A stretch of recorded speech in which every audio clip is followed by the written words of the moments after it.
Chicken fry recipe ಹೇಳ್ಕೊಡ್ತಾ ಇದ್ದೀನಿ. ಬನ್ನಿ ಅದಕ್ಕೆ ಏನೇನು ಬೇಕು ಅಂತ ನೋಡ್ಕೊಳ್ಳೋಣ. ಒಂದು 2 ಈರುಳ್ಳಿನ ಸಣ್ಣ ಸಣ್ಣದಾಗಿ ಕಟ್ ಮಾಡಿ ಇಟ್ಕೊಂಡಿದ್ದೀನಿ. ಚಿಟಿಕೆ ಅರಿಶಿನ, ಗರಂ ಮಸಾಲ ಸ್ವಲ್ಪ, ಶುಂಠಿ ಬೆಳ್ಳುಳ್ಳಿ ಮತ್ತು ಒಣಮೆಣಸಿನ್ಕಾಯಿ ಪೇಸ್ಟ್ ತೊಗೊಂಡಿದ್ದೀನಿ. ಖಾರಕ್ಕೆ ತಕ್ಕಂಗೆ ಒಣಮೆಣಸಿನ್ಕಾಯಿ ತೊಗೊಳ್ಳಿ. ಮತ್ತು ಧನಿಯಾ ಪೌಡರ್ ಸ್ವಲ್ಪ, ರುಚಿಗೆ ತಕ್ಕಷ್ಟು ಉಪ್ಪು, ಕೊತ್ತಂಬರಿ ಸೊಪ್ಪು ಸ್ವಲ್ಪ ಎಣ್ಣೆ ಮತ್ತು ಚಿಕನ್ ಫ್ರೈ ಮಸಾಲ ತೊಗೊಂಡಿದ್ದೀನಿ. ನಾನಿಲ್ಲಿ ತೇಜೋರ್ದು ತೊಗೊಂಡಿದ್ದೀನಿ. ಬಾಣಲಿನಲ್ಲಿ ಸ್ವಲ್ಪ ಎಣ್ಣೆ ಹಾಕಿ ಈರುಳ್ಳಿ ಹಾಕಿ ಫ್ರೈ ಮಾಡ್ತಾಯಿದ್ದೀನಿ.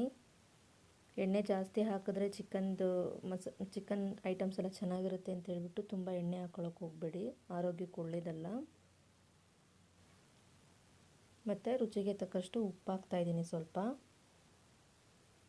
ಅದೆಲ್ಲ ಚೆನ್ನಾಗಿ ಮಿಕ್ಸ್ ಮಾಡಿದ್ಮೇಲೆ ನಾನು ಶುಂಠಿ ಬೆಳ್ಳುಳ್ಳಿ ಮತ್ತು ಒಣಮೆಣಸಿನ್ಕಾಯಿ ಪೇಸ್ಟ್ ತೊಗೊಂಡಿದ್ನಲ್ಲ ಅದನ್ನು ಹಾಕಿ ಹಸಿ ವಾಸನೆ ಹೋಗೋವರೆಗೂ ಫ್ರೈ ಮಾಡ್ತಾಯಿದ್ದೀನಿ. ಖಾರಕ್ಕೆ ಯಾವ ಥರ ಬೇಕೋ ಆ ಥರ ನೋಡಿಕೊಂಡು ನೀವು ಒಣಮೆಣಸಿನ್ಕಾಯಿಗೆ ಹಾಕ್ಕೊಳ್ಳಿ.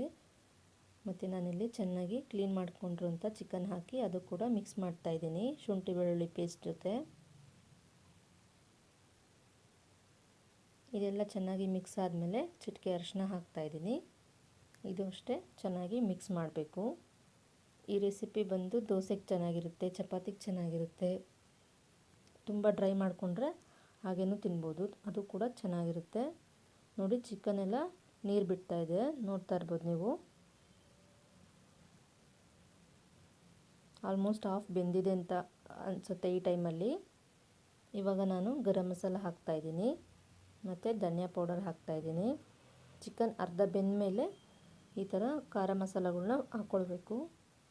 ಚಿಕನ್ ಪೂರ್ತಿ ಬೇಯೋಷ್ಟರಲ್ಲಿ ಉಪ್ಪು ಖಾರ ಎಲ್ಲ ಕರೆಕ್ಟಾಗಿ ಹಿಡ್ಕೊಳ್ಳುತ್ತೆ. ಇದನ್ನು ಅಷ್ಟೇ ಚೆನ್ನಾಗಿ ಮಿಕ್ಸ್ ಮಾಡ್ತಾಯಿದ್ದೀನಿ.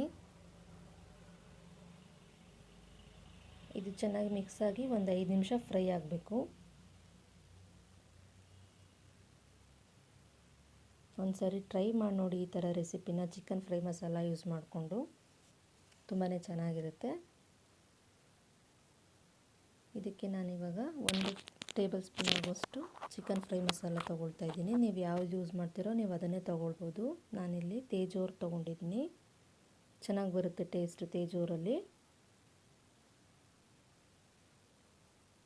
ಎಲ್ಲ ಮಸಾಲೆಗಳು ಒಂದಕ್ಕೊಂದು ಬೆರೆಯೋಂಗೆ ಮಿಕ್ಸ್ ಮಾಡ್ಕೊಳ್ಬೇಕು. ಮತ್ತು ನಾನಿಲ್ಲಿ ಸ್ವಲ್ಪ ನೀರು ಹಾಕ್ತಾಯಿದ್ದೀನಿ. ನಾನಿಲ್ಲಿ ಶುಂಠಿ ಬೆಳ್ಳುಳ್ಳಿ ಮತ್ತು ಒಣಮೆಣಸಿನ್ಕಾಯಿ ರುಬ್ಕೊಂಡಿದ್ನಲ್ಲ ಆ ಮಿಕ್ಸಿ ಜಾರ್ ತೊಳೆದು ನೀರು ಕೂಡ ಹಾಕ್ತಾಯಿದ್ದೀನಿ.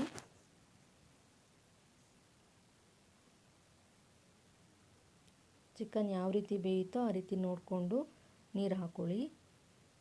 ಯಾಕಂತಂದರೆ ಕೆಲವು ಕಡೆ ಚಿಕನ್ನು ಬೇಗ ಬೇಯೋದಿಲ್ಲ, ಹಾಗಾಗಿ ಮುಚ್ಚಿ ಒಂದು 10 ನಿಮಿಷ ಫ್ರೈ ಮಾಡಿದ್ರೆ ಚಿಕನ್ ಎಲ್ಲ ಕ್ಲೀನಾಗಿ ಉಪ್ಪು ಖಾರ ಎಲ್ಲ ಇಟ್ಕೊಂಡಿರುತ್ತೆ. ಲಾಸ್ಟಲ್ಲಿ ಕೊತ್ತಂಬರಿ ಸೊಪ್ಪು ಹಾಕ್ತಾಯಿದ್ದೀನಿ. ನಾನು ತುಂಬ ಗ್ರೇವಿ ಥರ ಮಾಡಿದ್ದೀನಿ, ಯಾಕಂತಂದರೆ ಇದು ರೈಸ್ ಜೊತೆ ತಿನ್ನಬೇಕಾಗಿದೆ, ಅದಕ್ಕೆ ನಾನಿಲ್ಲಿ ಗ್ರೇವಿ ಥರ ಮಾಡಿದ್ದೀನಿ. ಒಂದು ಸಾರಿ ಟ್ರೈ ಮಾಡಿ ನೋಡಿ, ಹೇಗಿತ್ತು ಅಂತ ಕಮೆಂಟ್ ಸೆಕ್ಷನಲ್ಲಿ ತಿಳಿಸಿ. ಒಂದು ಸಾರಿ ಟ್ರೈ ಮಾಡಿ ನೋಡಿ. ನೀವಿನ್ನೂ ಯಾರಾದರೂ ನಮ್ಮ ಚಾನಲ್ನ ಸಬ್ಸ್ಕ್ರೈಬ್ ಮಾಡಿಲ್ಲ ಅಂತಂದರೆ ಇವಾಗಲೇ ಸಬ್ಸ್ಕ್ರೈಬ್ ಮಾಡ್ಕೊಳ್ಳಿ. ಹಾಗೆ ಪಕ್ಕದಲ್ಲಿರೋಂಥ ಬೆಲ್ ಐಕನ್ ಮೇಲೆ ಪ್ರೆಸ್ ಮಾಡಿ, ಶೇರ್ ಮಾಡಿ ನಿಮ್ಮ ಫ್ರೆಂಡ್ಸ್ಗಳಿಗೆ. Thank you friends.